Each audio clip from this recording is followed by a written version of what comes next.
సమయాలు నడిపిస్తున్నప్పటికీ కూడా సమయాలు వారి నిమిత్తమై మానక ప్రతిరోజు ప్రార్థన చేస్తున్నప్పటికీ సమయంలో ఒక మాట అంటాడు, మీ నిమిత్తము నేను ఏ రోజు ప్రార్థన చేయను ఆ రోజు పాపం చేసినట్టు అంటాడు.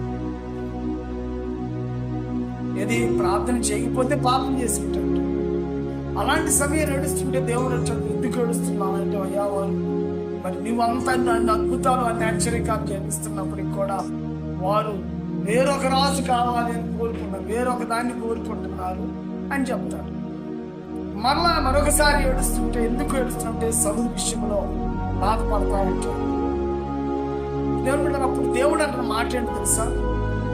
దేవుడు అన్న మాట తెలుసా? సమయంలో ఎందుకు ఏడుస్తున్నావయ్యా? వారు నిన్ను తృణీకరిస్తున్నారు అంటే నిన్ను కాదు వాళ్ళు తృణీకరిస్తారు, వారు నన్ను తృణీకరించినట్టు.